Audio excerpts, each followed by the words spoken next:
네, 금요 기도회에 오신 여러분을 환영합니다. 우리 온라인이지만 함께 예배하고 또 하나님을 찬양하는 시간 되기를 소망합니다. 우리 함께 기도하고 하나님 앞에 나가겠습니다. 기도하겠습니다. 하나님 아버지 감사합니다. 우리 가운데 선하신 일들을 행하시는 그 주님을 우리가 찬양합니다. 이 시간 우리가 있는 모든 처소마다 오셔서 하나님의 선하심을 드러내시고 주의 은혜를 부어주옵소서.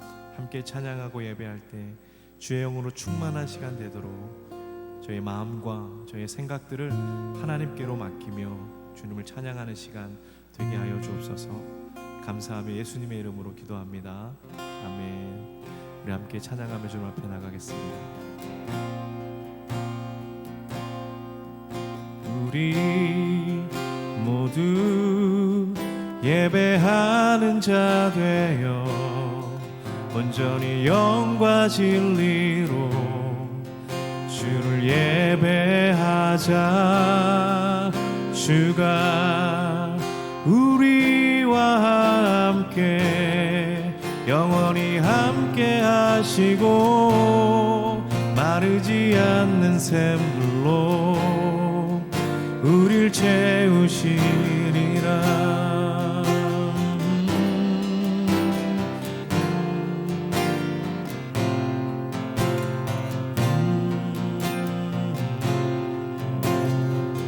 다시 한번 찬양합니다. 우리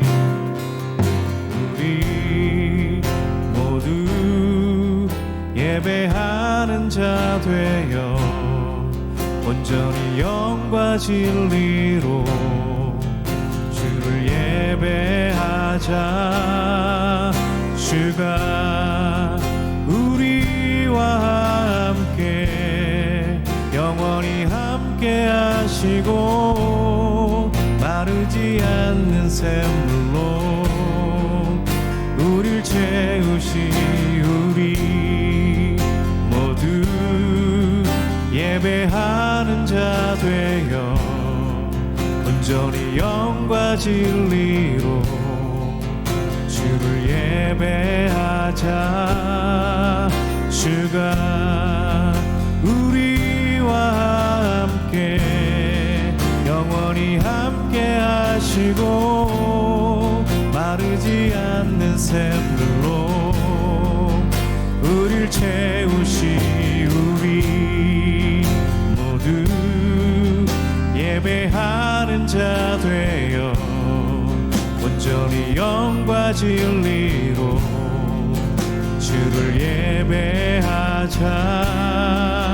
주가 우리와 함께 영원히 함께 하시고 마르지 않는 샘물로 우릴 채우시리라.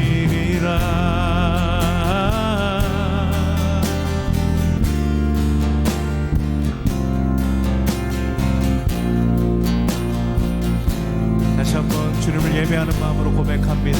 우리 모두 예배하는 자 되어 온전히 영과 진리로 주를 예배하자. 주가 우리와 함께 영원히 함께 하시고 마르지 않는 샘물로 우릴 채우시우리. 모두 예배하는 자 되어 온전히 영과 진리로 주를 예배하자. 주가 우리와 함께 영원히 함께 하시고 마르지 않는 샘물로 우릴 채우시리라. 예배합니다. 예배합니다. 찬양합니다. 주님만 날 다스리소서. 예배합니다. 찬양합니다.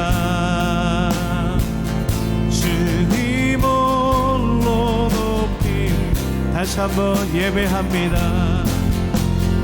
예배합니다. 찬양합니다. 주님만 날 다스리소서. 예배합니다. 찬양합니다. 주님 홀로 높임바. 다시 한번 예배합니다. 예배합니다. 찬양합니다. 주님만 날 다스리소서. 예배합니다. 찬양합니다. 주님 홀로 높이 받으소서. 하나님 예배하는 우리의 마음과 심령이 주님을 바라보고 주님의 은혜 안에 거하는 시간이 될 수 있도록 이 시간 우리 가운데 좌정하여 주옵소서. 우리를 다스리시는 영원하신 주님을 우리가 의지합니다.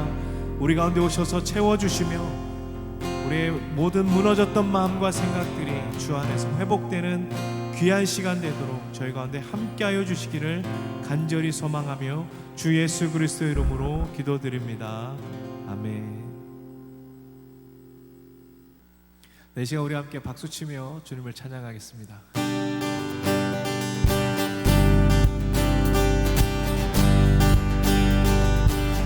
저 바다보다도 더 넓고 저 산과 하늘보다 더 높은 주님의 은혜가 내 곳에 가득해. 살아계신 주 나의 하나님, 언제나 넘치는 주의 사랑으로 내 안에 가득히 넘쳐 흐르네. 내게 강 같은 평화, 내게 강 같은 평화, 내게 강 같은 평화, 내게 강 같은 평화가 넘치네. 내게 강 같은 평화, 내게 강 같은 평화, 내게 강 같은 평화가 넘치네.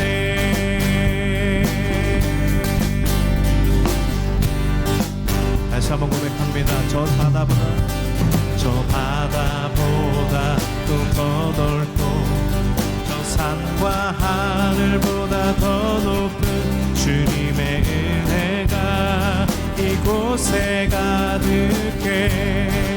아멘. 살아계신 주 나의 하나님, 언제나 넘치는 주의 사랑으로 넘쳐 흐르네. 아멘. 내게 강 같은 평화, 내게 강 같은 평화, 내게 강 같은 평화가 넘치네. 내게 강 같은 평화, 내게 강 같은 평화, 내게 강 같은 평화. 다시 한번 내게 바다 같은 사랑, 내게 바다 같은 사랑, 내게 바다 같은 사랑, 내게 바다 같은 사랑이 넘치네. 할렐루야. 내게 바다 같은 사랑, 내게 바다 같은 사랑, 내게 바다 같은 사랑. 다시 한번 고백합니다. 내게 샘솟는 기쁨, 내게 샘솟는 기쁨, 샘솟는 기쁨, 내게 샘솟는 기쁨이 넘치네.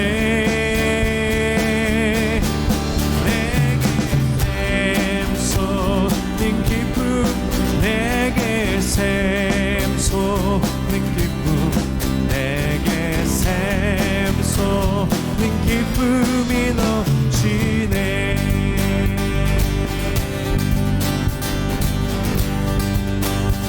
아멘. 찬양 중에 눈을 들어 주를 보내. 소망 중에 마음 다해 주만 나 바라네.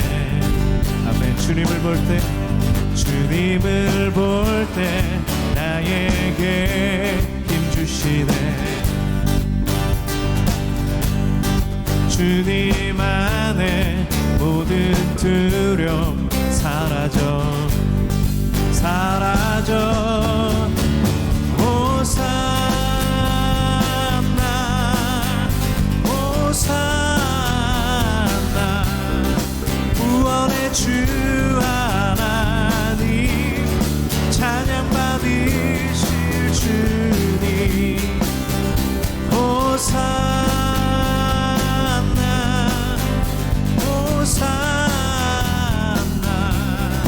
내 안에 임하셔서 주님의 뜻 이루소서. 아멘. 주께 드린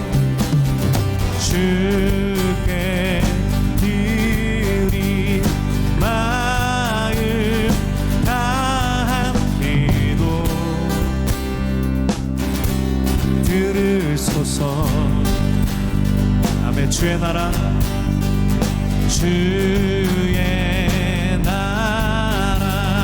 상한 영혼들을 새롭게 해. 아멘. 주님을 볼 때 나에게 힘 주시네.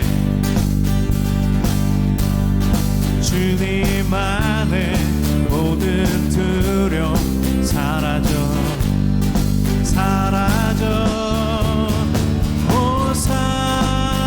호산나 호산나 구원의 주 하나님 찬양 받으실 주 호산나 호산나 호산나 내 안에 임하셔서 주님의 뜻 이루. 다시 한번 호산나 호산나 호산나 구원의 주 하나님 찬양 받으실 주님 호산나 호산나 호산나 내 안에 임하셔서 주님의 뜻 이루소서.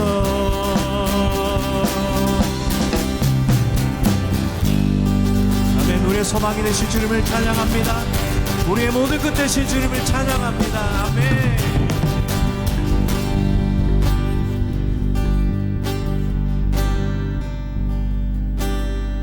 세상 사랑하사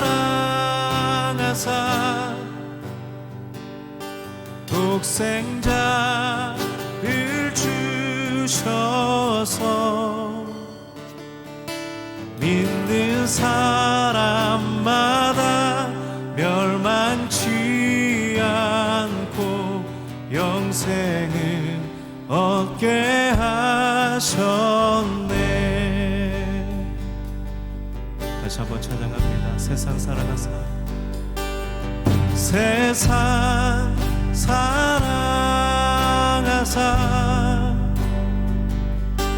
독생자를 주셔서 믿는 사람마다 멸망치 않고 영생을 얻게 하셨네.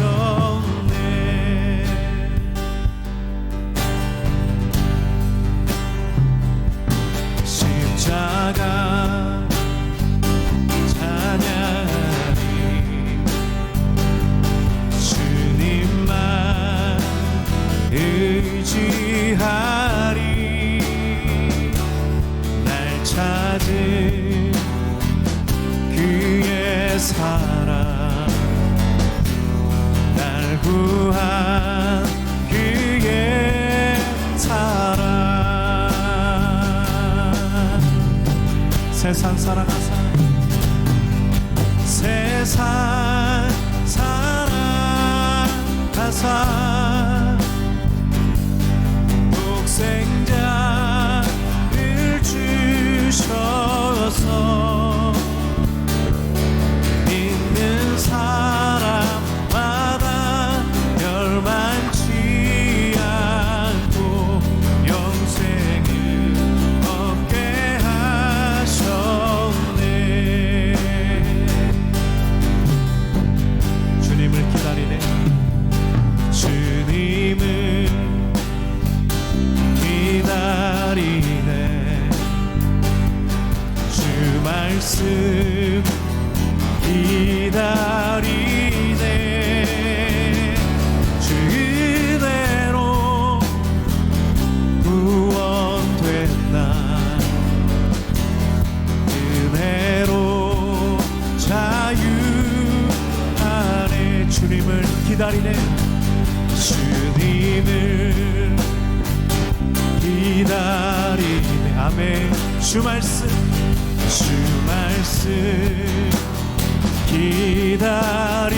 기다리네. 주 은혜로 구원된 날 은혜로 자유 안에 세상 사랑하사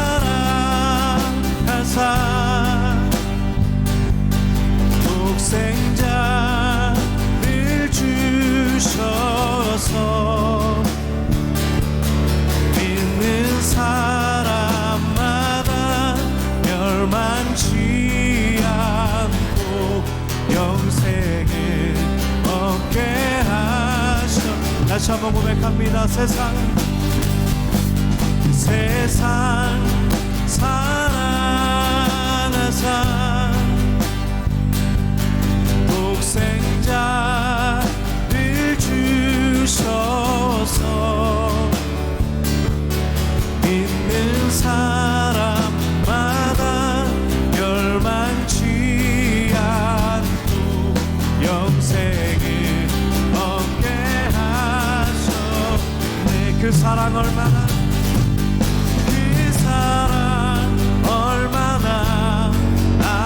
아름다운지 그 사랑 얼마나 날 부욕해 하는지 그 사랑 얼마나 크고 놀라운지를 그 사랑 얼마나 나를 감격하게 하는지 그 사랑 얼마나 그 사랑 얼마나 아름다운지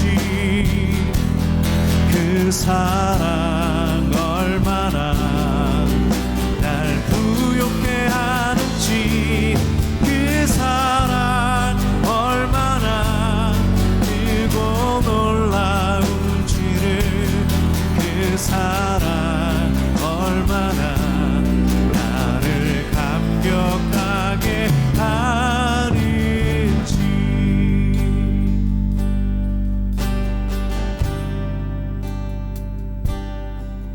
세상 사랑하사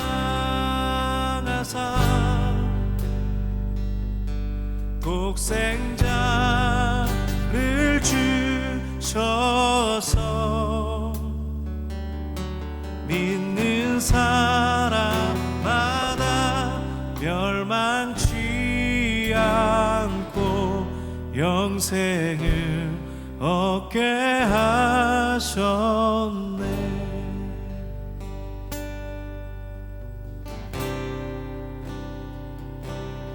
믿는 사람마다 멸망치 않고 영생을 얻게 하셨네.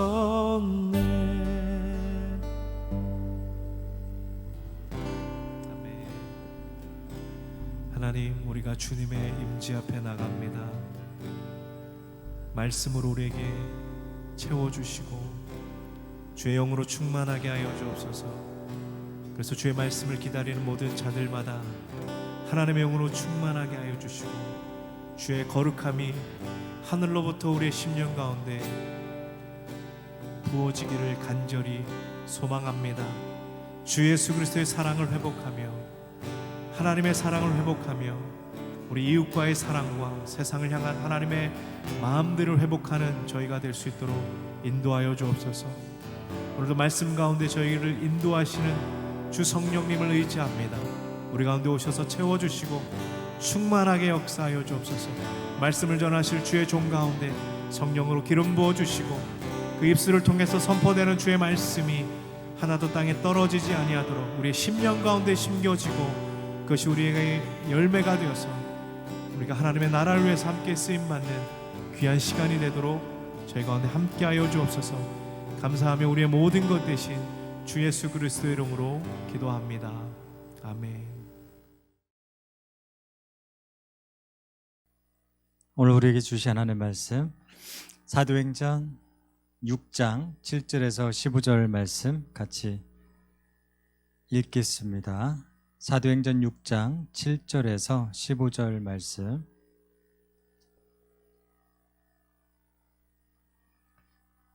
제가 받들어 봉독하겠습니다.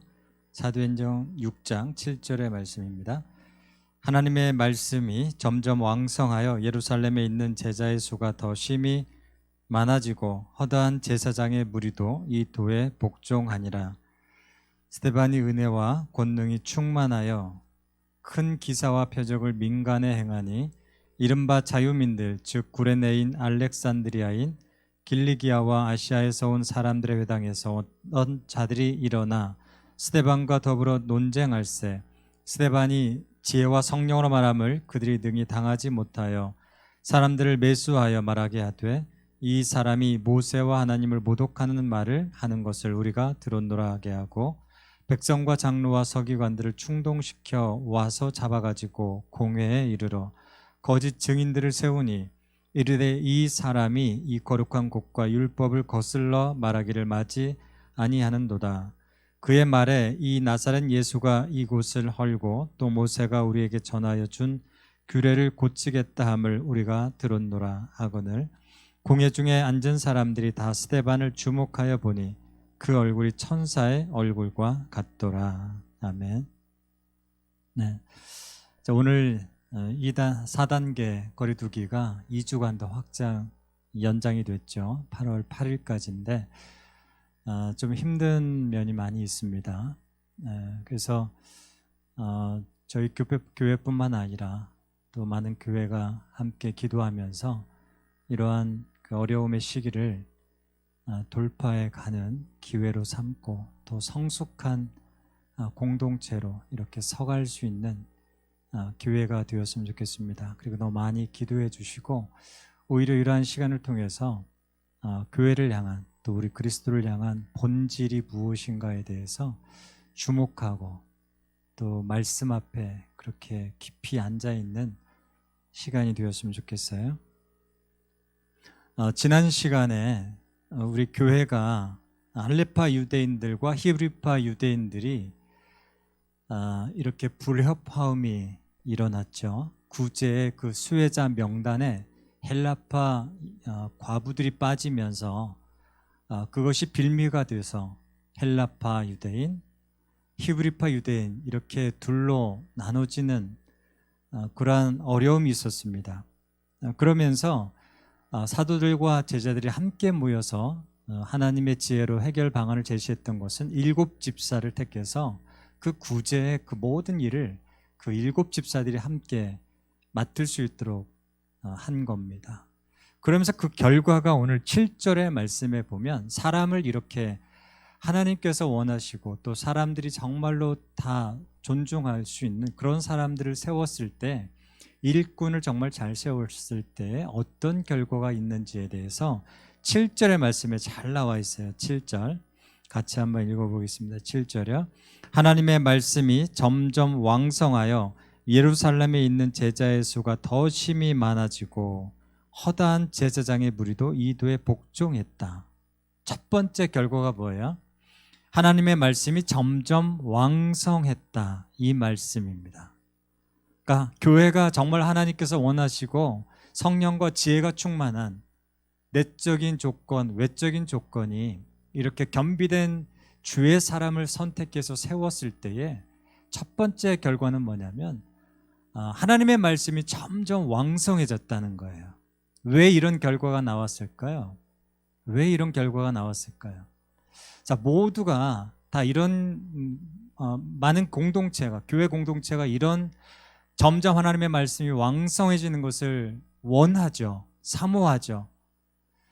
근데 이 말씀 가운데 왜 이런 결과가 나왔냐면 7 집사가 그 구제일을 담당하면서 사도들이 어디에 집중하기 시작했다는 거예요? 어디에 집중했을까요? 오늘 그 말씀에 나오잖아요. 4절에 오로지 기도하는 일과 말씀 사역에 힘쓰리라. 이거거든요. 분담이 되면서 선택과 집중을 할 수 있는 여유가, 시간이 생긴 겁니다. 그래서 사도들이 어떻게 된 거예요? 하나님의 말씀 앞에 더 앉아있는 시간이 많아진 거예요. 그러니까 그 전에는 구제 일에 간섭하고 또 그것을 치리하고 관리하느라고 많은 시간을 빼앗겼던 겁니다. 시간의 문제거든요. 네, 얼마만큼 시간 속에서 하나님의 말씀 앞에 앉아 있는가, 이게 중요한 거거든요. 네, 아무리 사도가 성령이 충만하다고 해도 말씀 앞에 앉아 있지 않잖아요. 기도하지 않잖아요. 그러면 시간이 지나면서 그 강력한 말씀에 대한 역사들과 파워가 어떻게 됩니까? 감소할 수밖에 없는 거예요. 얼마나 많은 시간 동안 그 말씀 앞에 앉아 있느냐, 이게 중요한 거거든요. 그러면서 사도들이 말씀 앞에 천착합니다. 말씀 앞에 더 많은 시간을 앉아 있고요, 연구하고요, 읽고요, 기도하면서 성령님께서 주시는 그 깨우침과 깨달음을 통해서 말씀을 증거하고 전달합니다. 선포합니다. 그러니 어떻게 되겠어요? 이 말씀이 왕성하다는 말은 뭐냐면 양적으로 하나님의 말씀의 교훈이 많아진 것도 동시에 또 무엇을 이야기해요? 깊이도, 더 말씀의 깊이가 깊어졌다는 이야기입니다. 양적으로 더 많아짐과 동시에 말씀의 깊이가 더 깊어졌다. 그러면서 하나님의 말씀이 전체 공동체에 점점 더 왕성하게 되면서 많은 사람들이 그 도에 복종하고 제자들이 더 많아졌다는 결과를 오늘 말씀 가운데 이야기하고 있습니다. 결국은 어떤 것부터 시작하는 거예요? 사도들이 다른 모든 것을 다 다른 사람에게 맡기고 선택과 집중을 한 거예요. 하나님의 말씀 앞에 어떻게 하면 더 앉아 있을까를, 그것에 더 많은 싸움을 했다는 거예요. 근데 많은 교회가, 또 많은 목회자들이, 저를 포함해서 이 싸움에 진다는 거예요. 이 싸움에 밀린다는 거예요. 다른 많은 것들이 더 우선순위가 되었다는 거예요. 이거거든요. 이 싸움이거든요. 근데 여러분 생각해 보세요. 말씀 앞에 앉아 있는 시간, 여러분 어떤 시간일 것 같아요? 1시간, 2시간, 3시간 계속 말씀 앞에 앉아 있어요. 말씀을 관찰해요. 말씀을 연구해요. 그냥 멍하니 있는 거 아니고요. 계속 말씀을 봐야 돼요. 말씀을 뚫어지게 관찰해야 되고요. 해석하는 작업들이 필요하고요. 많은 자료들을 보고 연구하는 시간들이 필요하고요. 그거는 정말 성령님 안에서 홀로 사투를 벌여야 돼요. 영적인 사투의 시간입니다. 네. 그래야 깊이가 생기거든요. 부족한 사람이기 때문에, 부족하고 연약한 사람들이기 때문에 하나님의 말씀을 성령님을 통해서 계시해 주시기까지 기다려야 돼요. 연구해야 됩니다. 이 시간이 굉장히 힘든 시간이에요, 사실은. 누구에게도 드러나지 않습니다. 누가 봐줘요? 알아줘요? 주목해줘요? 아니죠. 힘든 시간이에요. 드러나지 않는 시간입니다. 막 사람들하고 활동하고 같이 사역하고 뭔가 이렇게 으쌰으쌰하고 뭔가 이렇게 흥분시키는 사역들은 굉장히 그 앞에 서는 사역들은 이렇게 주목을 받습니다. 근데요, 혼자 골방에서 이 말씀을 가지고 더운 날 말씀을 가지고 연구하고 혼자 관찰하고 하나님의 말씀의 계시가 들리기까지 기다리고 쓰고 기록하고 문장을 만들어내고 이런 시간은요, 정말 진땀을 빼야 되는 시간이에요. 이게 정말 진짜 사역이거든요. 근데 드러나지 않는 거예요. 그래서 많은 사람들이 이걸 소홀히 합니다. 근데 중요한 건 뭐예요? 사도들이 그것을 선택했다는 거예요. 많은 사람들하고 같이 어울려서 뭔가 활동하고 사역하고 으쌰으쌰하고 뭔가 이렇게 흥분되는 사역들 활동에 이렇게 주목하지 않고 하나님 앞에서 혼자 이렇게 앉아있는 시간 앞에 그래서 밀리지 않았다는 거예요. 이게 굉장히 중요합니다. 목회자는, 말씀으로 섬기는 목회자는 여기에 목숨 걸어야 돼요. 여기에서 밀리면 다 밀리는 거예요. 성령님이 도와주셔야 됩니다.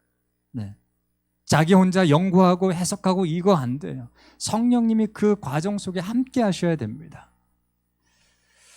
제가 요즘 예수님의 생활 패턴을 보면서 정말 무릎을 치는 게 하나 있어요. 예전에도 그 예수님의 생활 패턴을 보면서 정말로 깊이 있게 공감한 적도 있었는데, 요즘 다시 그 말씀을 보면서 무릎을 치는 게 있는데, 예수님의 늘 사역의 패턴을 보시면요, 항상 많은 대중들과 같이 있었죠. 5,000명, 10,000명, 15,000명, 수많은 사람들이 항상 함께 있었어요. 그리고 12제자와 항상 사역을 같이 공유하고 그들과 같이 먹고 자고, 예수님은 쉴 틈이 없었어요. 근데 여러분 잘 보세요. 예수님께서 그 모든 분주한 시간 속에서도 뭘 했어요? 떠나는 시간을 너무 잘했어요. 누가복음 여러분 그 5장 15절 16절 말씀 보시면 이런 말씀이 나와요. 많은 물이 오병이의 기적을 베푸시고 이 말씀이요, 물러가사. 누가복음 5장 15절 16절 한번 나중에 찾아보세요.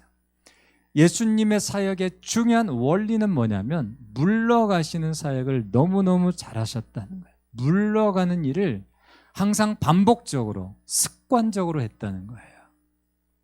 예수님 항상 대중들 사역을 너무 지친 거죠. 병 고쳐야 되고 그들을 먹여줘야 되고 그들과 함께 있어줘야 되고 같이 먹어줘야 되고 같이 교제해야 되고 들어줘야 되고 너무 바빠요.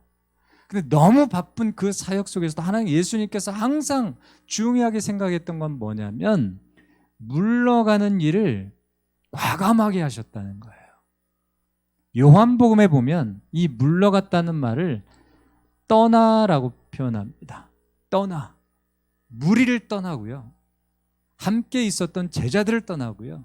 사역을 떠나서 물러갔습니다. 중국의 성경 보면, 중국 성경에 보면 이렇게 나와 있어요. 투이. 이게 그 후퇴할 때 퇴자거든요. 뒤로 물러가다. 전진하는 것과 물러가는 삶이 있죠. 늘 우리 일상은 전진하는 삶이에요. 아침부터 일어나서 앞으로 전진하죠. 근데 예수님의 늘 중요한 그 반동은 뭐였냐면 물러가는 것도 굉장히 잘했다는 거예요. 그러니까 앞으로 하나님 나라를 위해서 전진하는 그 행동 반경이 있었다면 뒤로 물러나는 행동 반경은 항상 습관적으로 했다는 거예요. 근데 우리는 뭐가 안 돼요? 이게 안 돼요. 물러가는 거. 떠나는 거. 떠나서 어디로 갑니까? 산으로 갔거든요. 산으로 가서 뭐 해요? 기도하시니라. 네, 기도하시니라. 사도들의 패턴과 너무 닮아 있어요. 이게 안 되는 거예요. 이 균형이 안 되는 거예요. 전진할 때와 물러날 때가 안 되는 거예요. 과감하게 물러나서 어떻게 있어야 돼요? 혼자 있어야 돼요. 혼자 집거하는 시간이 필요합니다. 혼자 하나님 앞에 말씀을 가지고 사토하는 시간이 필요한 거예요. 밤새 내내 하나님의 말씀 앞에서 성령님을 통해서 주시는 그 계시의 말씀이 들려질 때까지 이 말씀을 가지고 씨름하고 사토하는 시간이 없으면 오늘 말씀 가운데 하나님의 말씀이 점점 왕성하여지는 일은 결코 일어나지 않습니다. 이게 생명이에요. 말씀으로 섬기는 사람들에게. 근데 오늘 사도들이 그 일을 굉장히 잘했다는 거예요. 오늘 코로나의 역설이라고 저는 생각합니다. 교회가 너무 이렇게 바빠요. 한국 교회가 굉장히 바빠요. 많은 활동과 많은 세미나가 이렇게 코로나가 아니면 열리고 사람들이 북적북적 되는데 중요한 핵심을 놓치는 거예요. 그게 뭐예요? 말씀을 가지고 사토하는 이 사도들의 열정이 식어진 거예요. 이게 다시 회복돼야 됩니다. 이 중심이 먼저 회복이 돼야 그 모든 게 다 이렇게 연결되어 줄 수 있어요. 오늘 하나님의 말씀이 점점 왕성하여 여기에 가장 중요한 것은 뭐냐면 사도들이 말씀 앞에서 사토하는 영적인 사토가 있었다. 이게 잃어버리면 그냥 일만 남아요. 거대한 활동만 남습니다. 그 세상의 어떤 그 NGO 단체와 다른 게 뭐예요? 똑같죠. 근데 이 교회 공동체는 뭐가 살아있어야 돼요? 말씀 공동체이어야 합니다. 말씀 앞에 사토하는 사람들이 있어야 돼요. 말씀 앞에 사투를 가지고 자기의 삶 속에서 몸부림치는 공동체입니다. 이게 무너지면 안 되는 거예요. 다시 한번 이 교회 공동체가 말씀으로 돌아갈 수 있기를 축복합니다. 말씀이 점점 왕성해져야 돼요. 말씀이 점점 왕성해질 때 사람의 소리가 죽게 됩니다. 하나님의 음성이 더 높아지고요. 이게 정상입니다. 근데 말씀이 왕성하지 않은 교회는 뭐예요? 사람의 소리가 점점 더 강해져요. 근데 아니에요. 하나님께서 말씀하시는 것은 하나님의 말씀의 소리, 살아있는 성령의 계시, 이게 점점 왕성해질 때 사람들이 많아지고요. 겸손해지고요. 하나님이 정말 왕이 돼서 이 공동체에 주권적으로 다스리게 되는 공동체가 될 수 있는 겁니다. 다시 한번 이 하나님의 말씀의 공동체로 돌아갈 수 있기를 축복합니다. 가정도 똑같아요. 개인도 똑같아요. 하나님의 말씀이 점점 왕성해지는 내 일상, 하나님의 말씀이 점점 왕성해지는 우리의 가정, 이렇게 될 때, 이렇게 중심이 먼저 설 때 그 모든 것이 다 형통하게 되어질 수 있습니다. 이게 바로 오늘 이 본문의 7절의 말씀의 이야기예요. 그러면서 7절 이후에 보시면요, 갑자기 이제 상황이 변하게 됩니다. 스데반이 잡히게 되고요, 스데반의 변론이 나오고 순교가 나옵니다. 그러니까 7장의 사도행전의 가장 긴 설교가 스데반의 설교예요. 스데반의 설교. 근데 여러분 보시면 이 6장 이 마지막 8절부터 15절까지는 어떻게 보면 이 중간이라고 생각할 수 있어요. 그러니까 7장부터는 이제 새로운 역사가 쓰여집니다. 새로운 역사가 쓰여져요. 그래서 이 7장은요, 굉장히 중요한 하나님의 선교, 이 사도행전에 있어서 분기점이라고 생각할 수 있습니다. 분기점이요. 왜 분기점이라고 우리가 평할 수 있냐면, 제가 잠깐 설명해 드릴게요. 나중에 이제 그 7장, 8장 이제 그 함께 나눌 때 설명을 조금 더 깊이 있게 해드리겠는데, 왜 7장이 분기점이냐? 자, 사도행전 1장 8절을 가지고 우리가 사도행전을 전체를 우리가 볼 수 있다고 처음 말씀드렸죠. 사도행전 1장 8절에 뭐라고 표현하고 있어요? 사도행전 1장 8절, 성령이 임하시면 너희가 권능을 받고 어디와 어디로? 예루살렘과 온 유대와, 그리고 어디예요? 사마리아와 땅끝까지 이르러 내 증인이 되리라. 이 말씀이에요. 1장부터 6장까지는 어디에서 선교를 말하는 거냐면 예루살렘과 어디야? 온 유대. 네. 여기에 선교를 말하는 겁니다. 그죠? 7장은요. 누구의 설교가 나와요? 스데반의 설교와 순교가 나오죠. 8장은요. 이제 빌립 집사와 어디 선교가 나오냐면 사마리아의 이방 땅에 복음이 전하게 되는 역사들이 나타납니다. 그러니까 여기에서 이제 지경이 바뀐 거예요. 선교의 패러다임이 바뀌었다. 선교의 지경과 범위가 완전히 달라졌다. 이제 1장부터 6장까지는 어디예요? 예루살렘과 온 유대가 하나님의 복음으로, 예수의 복음으로 전해졌다면, 부흥되었다면 8장부터는 이제 달라요. 이방 땅으로 이 복음의 확산이 일어납니다. 이해되셨죠? 네, 그래서 이 7장은 뭐냐? 예루살렘과 유대에 국한되었고 한계 지어졌던 이 하나님의 선교, 하나님의 복음의 역사가, 예수의 복음이 이제 드디어 이방 땅 사마리아로부터 불이 확산되는 지경으로 넓혀지는 거예요. 흩어지게 되는 복음을 이야기하는 거예요. 여기까지는 복음이 이렇게 모아졌다면, 모이는 교회였다면, 여기서부터는 뭐예요? 흩어지는 교회, 복음이 흩어지는 역사, 이방 지역으로. 그래서 이 7장을 분기점으로 해서 8장부터 계속 이방 선교의 역사가 나타납니다. 그때부터는 사도의 존재성이 약해져요. 여기 1장부터 6장까지는 12사도가 중심이에요. 그러나 이 7장부터 시작해서 계속 12사도의 존재가 작아지고 이제 이방 선교의 중심이 되는 사도 바울과 7 집사님들의 활동이 더 두드러집니다. 그래서 이 7장은 그래서 분기점이 된다는 이야기예요. 이 7장에서 누가 주인공입니까? 12사도가 주인공이 아니고요. 누가 주인공이에요? 아까 이야기한 스데반. 네, 스데반. 스데반이 집사예요. 7 집사. 우리가 6장에서 보았던, 지난 시간에 보았던 이 스데반 집사입니다. 평신도 집사예요. 12사도가 아니에요. 헬라파 사람 집사예요.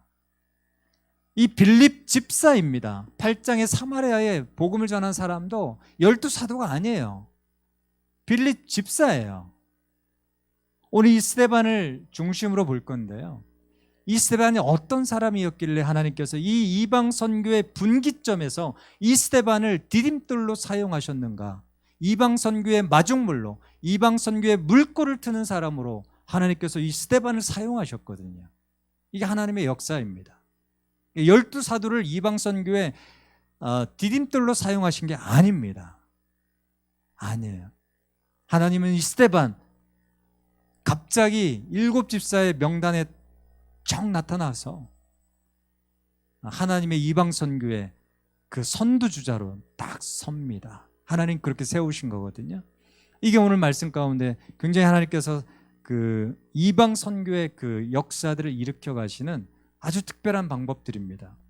근데 여러분, 이 성령님의 계획에서 가장 중요한 변수가 뭘까요? 이 이방 선교, 예루살렘 온 유대 선교 중심에서 이방 선교로 확산되어지는 데 있어서 가장 중요한 변수로 하나님께서 점 찍어 놓은 게 뭘까요?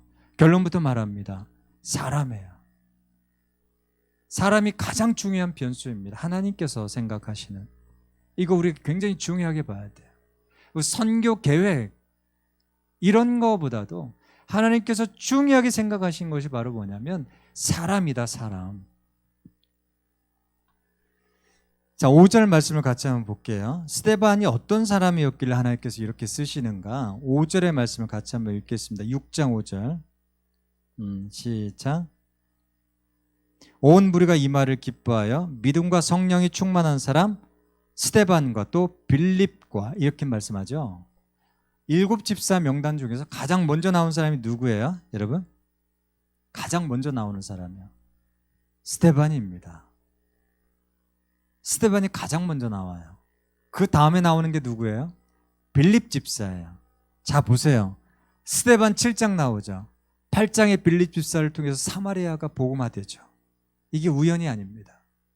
그러니까 처음 나온다고 하는 것은요, 명단에 굉장히 중요한 의미를 갖고 있습니다. 그냥 나온 게 아니에요. 자, 여러분, 제가 왜 그런 말을 하냐면 마태복음 예수님의 12사도의 이름, 12제자의 이름을 이렇게 쭉 나열할 때 가장 먼저 나오는 제자가 누군가요? 맞춰보세요. 12제자의 명단을 쭉 이렇게 설명할 때 가장 먼저 나오는 제자가 있어요. 누굴까요, 여러분? 모르시겠죠? 12제자의 가장 선두 명단에 나오는 사람은요, 항상 베드로입니다. 항상 베드로예요. 제가 마태복음 10장 2절에 보면 12사도의 이름은 이러하니 베드로라 하는 시므를 비롯하여, 이게 마태복음의 기록이에요. 마가복음 3장 16절에 이 12를 세우셨으니 시몬에게는 베드로란 이름을 더하셨고, 자, 누가복음 6장 14절에 12를 택하여 사도라 칭하셨으니 곧 베드로라고도 이름을 주신 시몬과, 제가 거짓말합니까? 제가 이거 직접 찾아본 거예요. 저도 설마 해서 찾아봤는데 정말 똑같습니다. 베껴 쓴 게 아니에요. 똑같아요. 마태, 마가, 누가나 이 공간복음에서 항상 12제자의 첫 번째 나오는 명단은요, 베드로입니다. 유다가 먼저 안 나와요. 제일 마지막에 나와요, 유다는. 이게 그냥 우연이 아니라니까요. 이름 하나 순서에도요, 이 다 의미가 있다는 거예요. 그러니까 스데반 집사가 여기 항상 먼저 나오는 건 뭐냐면 그만큼 7집사도 똑같은 7집사이지만 스데반이 차지하고 있는 그 어떤 그 뭐랄까요, 그 분위기, 그 공동체에서 스데반의 존재성, 이것을 간접적으로 우리에게 보여주고 반증해주는 사건이에요. 스데반이 그 당시 공동체에서 어떤 사람으로 비춰졌느냐, 가장 앞서 있었다는 거예요. 네, 스데반이. 그리고 여러분 7장 스데반의 설교거든요. 여러분 그 베드로의 설교 2번 나왔었죠. 3,000명, 5,000명이 회개하는 베드로 설교 나왔죠. 근데 여러분 사도행전에서 가장 긴 설교를 지면을 할애했던 것은요, 베드로 설교가 아니고요, 스데반 집사 설교예요. 놀랍죠? 7장 1절부터요, 여러분 53절까지가 스데반 설교입니다. 가장 길어요. 그러니까 7장 전체를 차지하고 있는 거와 똑같아요. 7장이 60절인데 53절이 다 스데반 설교예요. 이만큼 스데반이요, 집사임에도 불구하고 하나님께서 쓰임을 받을 수 있는 중요한 조건적인 그런 것들을 갖추고 있었다. 근데 여러분 그 스데반을 조금 더 우리가 한번 구체적으로 살펴볼게요. 6장 8절의 말씀, 스데반이 어떤 사람이라고 표현했냐면 6장 8절의 말씀 이렇게 표현합니다. 같이 한번 읽어보죠. 시작. 스데반이 은혜와 권능이 충만하여 큰 기사와 표적을 민간에 행했다. 자, 이 12사도가 아님에도 불구하고 이 평신도 스데반 집사님이 어떤 사람이었어요? 은혜와 권능이 충만했다, 이렇게 표현합니다. 여기서 은혜는 뭐냐면요, 카리스예요. 카리스. 은혜, 주시는 선물, 카리스고, 이 권능이 뭐냐면요, 두나미스예요. 1장 8절 아까 제가 말씀 읽었던 성령의 권능을 받고 할 때 이 권능이거든요. 그러니까 성령님의 권능과 은사에 충만했던 사람이었고, 동시에 어떤 사람이요? 은혜가 있었던 사람이에요. 카리스가 있었던 사람인데, 이것을 지금 우리말로 표현하면 어떤 것이냐면 다정함과 힘이 있었다는 거예요. 이해되셨어요? 그러니까 인격적인 따뜻함과 다정함이 있는 사람임과 동시에 하나님의 성령의 강력한 영적인 파워가, 힘이 있었다. 이게 두 개 공존했던 사람이 스데반 집사예요. 근데 우리가 잘 살펴보시면요, 이게 하나님 두 개가 다 있으면 좋겠는데 항상 교회에 이렇게 보면 대부분은 영적인 파워가, 영적인 능력과 은사가 정말로 충만하고 뛰어난 사람이 있는가 하면 뭐가 없어요? 다정함이 없어요. 인격적인 따뜻함과 온화함이 없어요. 반대로 인격적인 온화함과 따뜻함의 인격을 가진 사람인데 뭐가 없어요? 영적인 파워가 없어요. 영적인 파워가 강력하게 있어가지고 일은 잘해요. 사역은 정말 뚫고 돌파를 잘해요. 영적인 능력들이 나타나요. 치유가 나요. 근데 뭐가 없어요? 인격적인 따뜻함과 다정함이 없어요. 상처를 받아요. 사람들이 처음에는 막 영적인 파워가 막 강력하게 일어나고 은사가 있고 그러니까 사람들이 막 모여들어요. 리더십이 굉장히 강하죠. 근데 뭐가 없어요? 인격적인 온화함과 따뜻함과 보살핌, 이게 없어요. 점점 어떻게 됩니까? 뭔가 일이 일어나는 것 같은데 결국 1년, 2년 지나면 어떻게 됩니까? 사람들이 사라지고 쪼개지고 분리되고 상처받고 떠나요. 근데 이 사람 어떤 사람이에요? 인격적으로 굉장히 따뜻하고 온화한 사람이에요. 다정함이 있어요. 사람들을 잘 품어줘요. 많은 사람이 붙어요. 근데 뭐가 안 돼요? 일이 안 돼요. 안타까워요. 일이 안 돼요.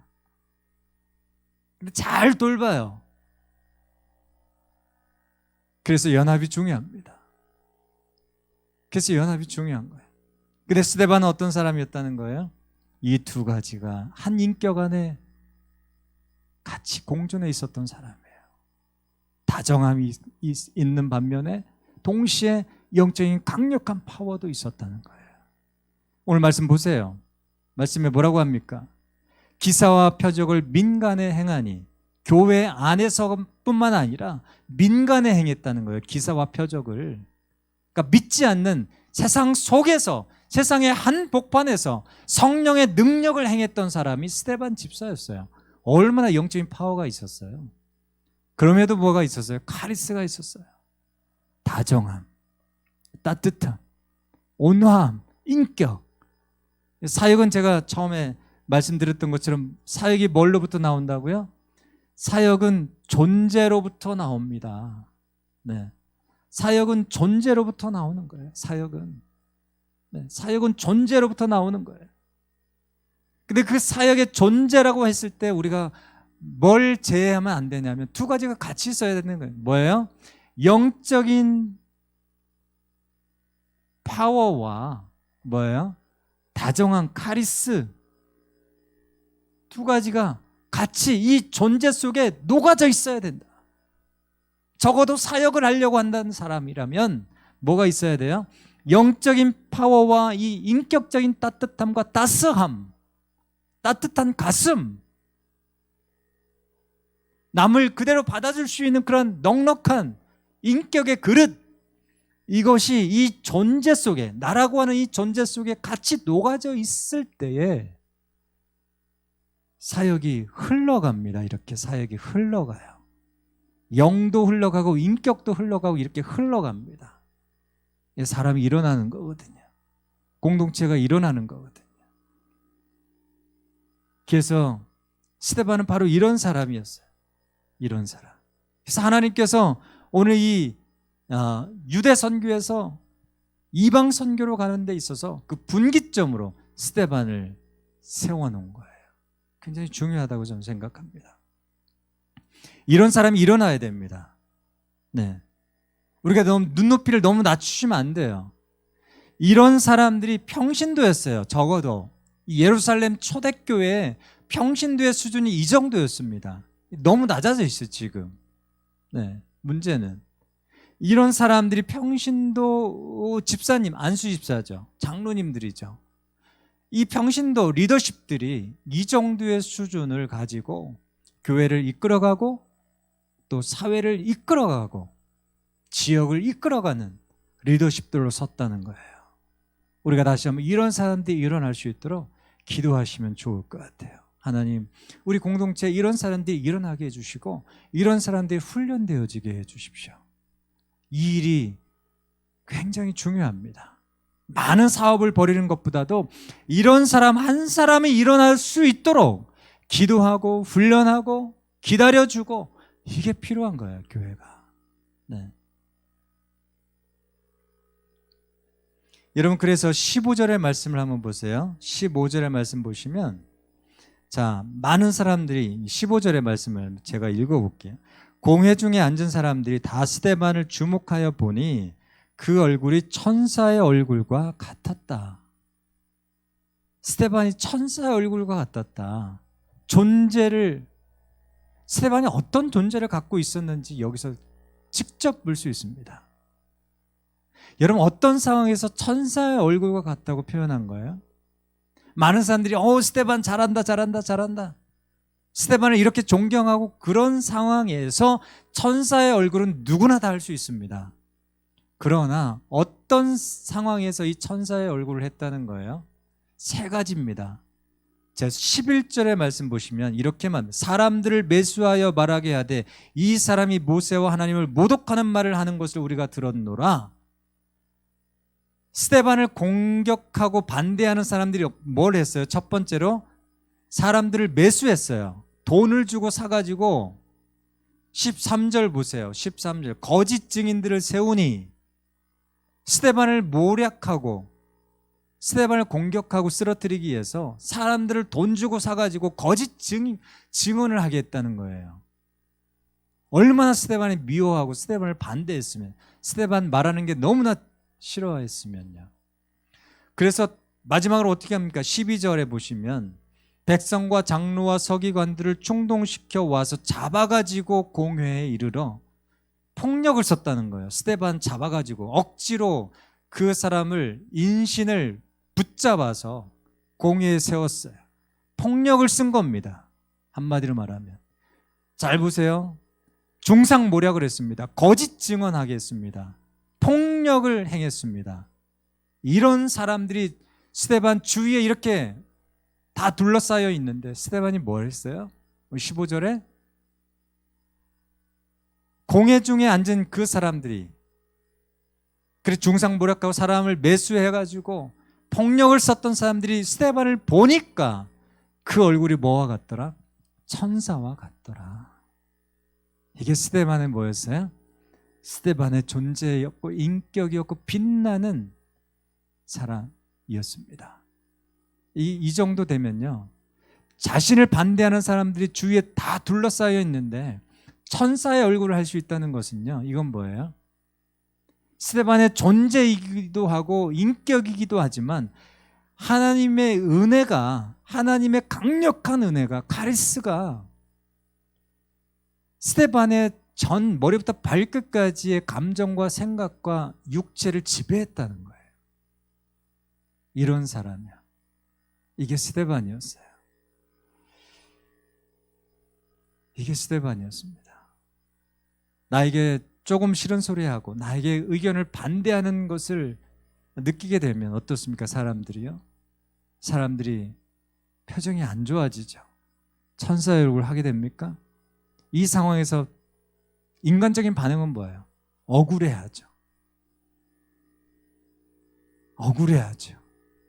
분노하죠. 복수하고 싶죠. 두려워하죠. 긴장하죠. 근데 스데반이 뭐였어요? 천사의 얼굴처럼 정말로 하나님의 깊은 평강 가운데 그 사람들을 축복하는 마음으로 서 있습니다. 이게 스데반의 인격이었어요. 와, 대단하지 않습니까? 이러한 인격이요. 이러한 인격에 접촉된다고 한번 생각해 보세요. 이러한 넓은 인격을 가진 사람과 사역한다고 생각해 보세요. 대화한다고 생각해 보세요. 참 행복할 것 같아요. 이런 사람의 리더십이라고 생각해 보세요. 교회의 리더십이다. 정말 만나고 싶을 것 같아요. 이 사람이 하는 설교에 대해서 경청하고 싶을 것 같아요. 그렇죠? 이게 스데반 집사의 인격이었고 영적인 파워였습니다. 이게 없는 거예요. 오늘날 교회의 문제는 이러한 인격과 이러한 영적인 파워가 상실된 것이 문제입니다. 이게 회복되어야 될 줄 믿습니다. 이가 회복되어야 되려면요, 하나님 앞에 영적인 사투를 벌여야 돼요. 오늘 사도들이 오직 기도와 말씀을 전하는 것에, 말씀을 연구하는 것에 우리가 전무하리라, 집중하리라, 몰입하리라. 여기서부터 시작합니다. 여기서부터요. 여러분, 결론적으로 하나님께서 이방 선교에 있어서, 이방 선교로 이렇게 방향을 틀어가는 데 있어서 가장 중요한 변수는 뭐예요? 사람이에요. 어떤 사람이요? 이런 사람이요. 이렇게 준비되고 성숙하고 하나님 앞에 준비된 사람이 필요한 겁니다. 사람이 전략이에요. 뭐가 전략이요? 사람이 전략이다.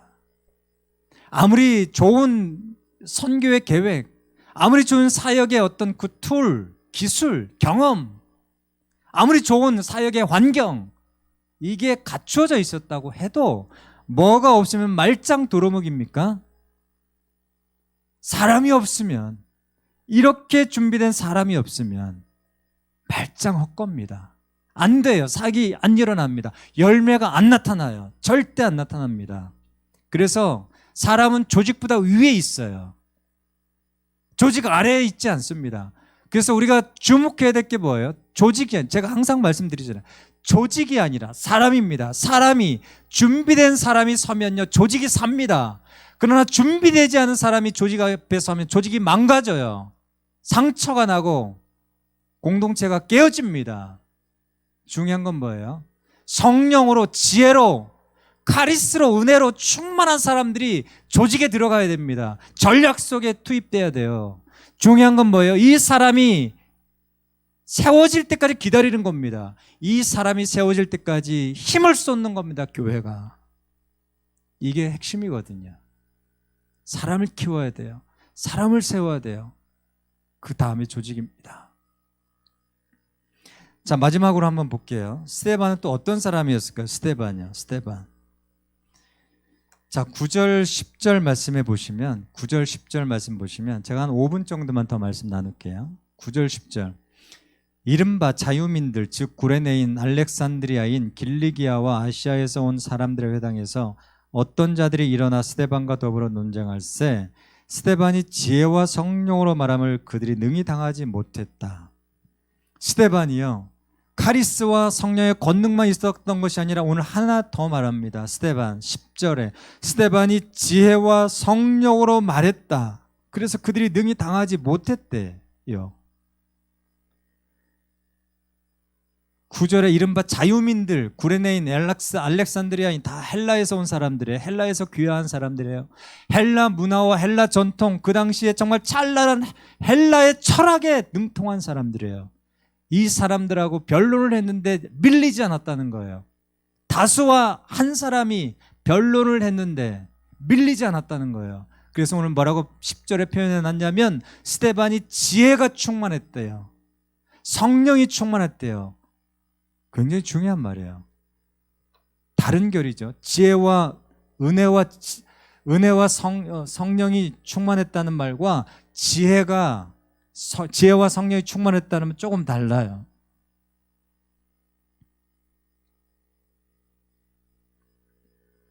스데반이요, 인격과 존재만 훌륭한 사람이 아니고요, 모두 충만했던 사람이에요. 지혜, 그리고 성령, 항상 성령은 필수 조건입니다. 이해되셨죠? 성령 충만한 건 필수 조건이에요. 기본 조건 아니고 필수. 성령은 항상 붙어 있습니다. 일꾼, 사람을 세우는 데 있어서 성령. 거기에 플러스 뭐예요? 지혜. 이게 지혜가 뭘까요? 하나님의 말씀 속에서 나오는 지혜. 하나님의 말씀에 통달한 사람이었어요. 스데반은요. 그게 7장에서 그 면모가 정확하게 드러납니다. 아브라함부터 시작해서 이스라엘 전 구약의 역사를 다 꿰뚫고 있어요. 중심을 꿰뚫고 있습니다. 그러니 변론에 있어서 밀리겠어요? 안 밀려요. 스데반이 영적인 은사와 능력만 풍부했던 사람이 아니고요. 뭐도 있었어요? 하나님의 말씀 속에서 나오는 지혜로 충만했던 사람이에요. 그러니까 하나님의 구약의 말씀에 정통한 사람이에요. 이렇게 준비된 사람이 평신도 집사였다는 거예요. 이 스데반의 설교를 보시면요, 정말 구약의 이 창세기 말씀부터요, 이 구약 전체를 꿰뚫고 있으면 간파하고 있어요. 그러면서 성막에 대한 이야기를 하나 합니다. 14절의 말씀 보시면 왜 고발당한지 아세요? 왜 고발당했냐면 14절에 그의 말에 이 나사렛 예수가 이곳을 헐고 또 모세가 우리에게 전하여 준 규례를 고치겠다 함을 우리가 들었다. 고소가 두 가지예요. 하나는 뭐냐면 성전을 헌다고 했다, 이 사람이. 두 번째는 뭐냐면 율법을 고치겠다고 했다. 이 유대인들에게는 엄청난 신성시하는 것이 두 가지인데 하나는 성전이에요. 그리고 하나는 뭐예요? 율법이에요. 근데 이 두 가지를 함부로 한다고 했으니 느낌상 이거 굉장히 신성모독인 거죠. 그것만 딱 빼서 보면 스데반이 굉장히 신성모독 발언을 했다라고 표현할 수도 있겠습니다. 근데 여러분, 그래서 스데반이 그거에 대해서 변론을 한 게 7장 설교예요. 그 두 가지에 대해서. 내 그런 게 아니다. 이 구약의 전체 흐름 속에서 이야기를 쭉 변론을 한 겁니다. 이게 7장 설교가 된 거예요. 고소한 거에 대해서 답변을 한 것이. 자, 그래서 그 중에 하나만 볼게요. 얼마나 이 스데반이 구약에 정통했는지 말씀 앞에. 자, 보세요. 44절에부터 7장, 이제 다음 시간에 우리가 이제 7장 설교를 한번 뜯어볼 텐데요. 7장 44절부터 50절까지가 성막에 대한 변론입니다. 성막에 대한 변론이야. 근데 여기서 세 가지를 말해요. 성막에 대해서. 첫 번째, 이 성막에 대해서 이야기할 때 네 사람을 이야기합니다. 네 사람을 이야기해요. 어떤 사람이냐면 여러분 잘 아시는 거예요. 모세, 여호수아, 다윗, 솔로몬 이야기합니다. 모세 44절에 모세 이야기하고요. 그 다음에 여호수아 45절에 이야기하고 45절에 똑같이 다윗 이야기하고 솔로몬 이야기. 뭐냐면 성막에 있어서 중요한 네 사람을 이야기 딱 한 거예요. 딱 집은 거예요. 다 빼고 모세, 여호수아, 그 다음에 누구예요? 다윗, 솔로몬.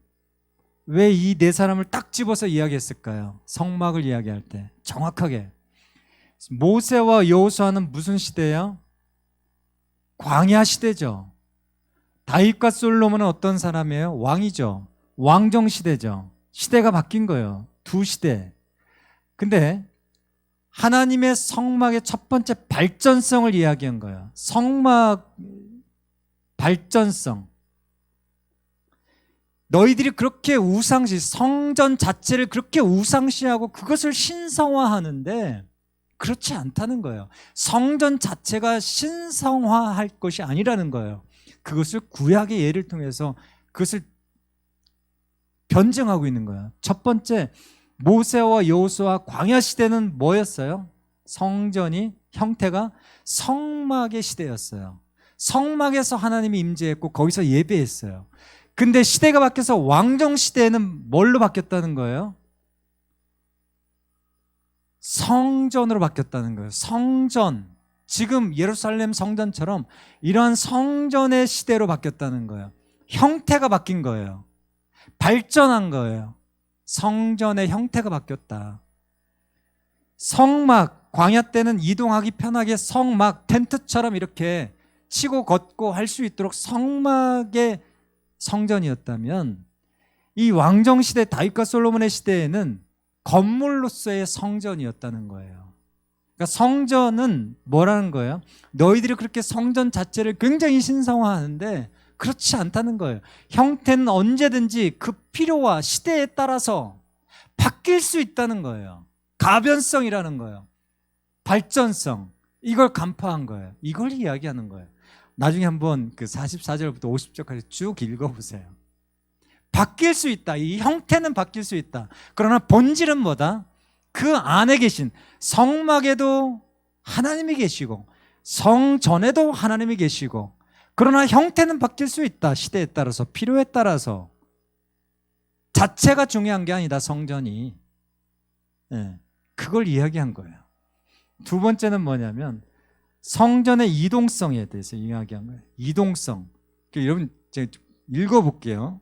그 7장에 45절의 말씀 보시면 광야 시대의 여호수아가 이 성막을 어떻게 합니까? 이동할 때는 어떻게 돼요? 성막을 쳤다가 이동할 때, 구름이 떠오를 때 이동할 때 어떻게 돼요? 성막을 다시 걷어야 되잖아요. 성막을 걷어요. 걷어가지고 오늘 그 말씀하고 있는 거예요. 45절에 여호수아와 함께 가지고 들어가서 다윗 때까지 이르니라. 그러니까 뭘 가지고 갔다는 거예요? 이동할 때 성막을 걷어서 접어서 가지고 어깨에 메고 옮겼다는 거예요. 성막을 여기저기 옮겨 다녔다는 거예요. 여기다 설치하고 저기다 설치하고 또 피고 또 접고, 이렇게 했던 것이 뭐냐? 광야 시대의 성막이었다. 이게 뭐예요? 성막은 이동할 수 있는 것이다. 이 모빌리티, 우리가 모빌리티에 대해서, 성막, 하나님의 성전의 모빌리티성에 대해서 이야기한 거, 이동성에 대해서, 발전할 수 있고 형태가 가변할 수 있고, 네? 성전은 이동할 수 있다는 거예요. 너희들처럼 그렇게 이 장소 자체가 중요한 게 아니다. 이 장소 아니면 죽음을 달라. 이 형태 아니면 죽음을 달라. 이 성전 자체가 거룩이 묻어나는 어떤 장소나 형태가 아니고, 이거는 언제든지 발전할 수 있고 변할 수 있고, 언제든지 이것은 이 장소가 아니고 저 장소가 중요한 게 아니다. 너희들 중요한 건 뭐다? 이 성막과 성전에 계신 제1원인, 이 성막과 성전이 제1원인이 아니다. 제1원인은 뭐냐? 오직 하나님, 데오스, 이 하나님이 제1원인이다. 이 성막과 성전의 이 등신들아. 죄송합니다. 제가 스데반의 마음에 빙의가 돼서 한번 이야기해봤어요. 이 등신들아, 제1원인이 이 성전 성막 이 자체가 아니다. 이 장소가 아니다. 하는 스데반이 너무 답답해서 뭐라고 말했어요? 주께서 이르시되 하늘은 나의 보좌요 땅은 나의 발등상이니 너희가 나를 위하여 무슨 집을 짓겠으며 나의 안식할 처소가 어디냐? 이 모든 것이 다 내 손으로 지은 것이 아니냐? 성막에 하나님을 가두어 둘 수 없다는 거예요. 우리 전능하신 하나님을 성전, 너희들이 손으로 만든 성전에 너희들이 하나님을 가두어 둘 수 없는 분이시다. 구약의 역사를 봐라. 좀 모세부터 여호수아, 다윗, 솔로몬에 이르기까지 그 엄청난 구약의 역사를 제대로 한번 봐라. 성전 자체가 중요한 게 반성전. 그러니까 스데반이 설교한 건 반성전 설교야. 예수님 뭐라고 그랬어요? 내가 곧 성전이라고 그랬어요. 이 성전을 헐라. 내가 3일 만에 다시 지을게. 새롭고 산 길. 성전이라는 게 도대체 뭡니까? 하나님께 나아가는 길이잖아요. 새로운 길. 하나님께 나아가는 길. 성막, 광야 시대는 성막이 그 길이었고, 이 다윗과 솔로몬 왕정 시대는 성전이 그 길이었고, 예수님이 오셔서는 예수님 자체가 새롭게 예수님을 통해서 나아가는 새롭고 산 길이 된 거예요. 그러니 예수님이 성전이죠. 예루살렘 성전만이 거기에 하나님이 임재하는 게 아니고요. 스데반이 이걸 말했는데 이걸 고소한 거예요. 신성 모독했다고. 하나님 모독했다고. 이 저놈 봐라. 죽여야 된, 이거는 신성 모독. 그래서 얼마나 답답했으면 7장에서 이 변론을 한 거예요. 내가 지금 그 일부분, 성막에 관련된 부분만 말씀을 드린 겁니다.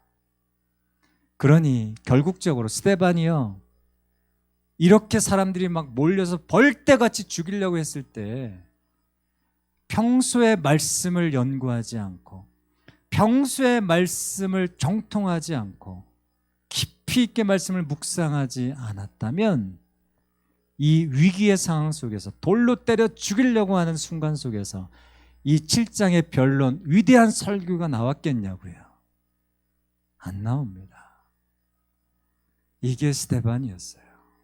이게 스데반 평신도 집사였다. 이 정도 수준입니다. 이 정도.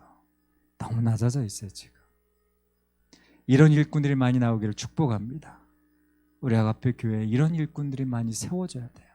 시간이 걸립니다. 사람을 세우는 일은요, 시간이 걸립니다. 시간이 많이 걸려요. 그러나 이 일을 포기할 수 없습니다. 이 일이 핵심이고 이 일이 본질이고 이 일이 중심이어야 됩니다. 그리고 나서 하나님의 사역이에요.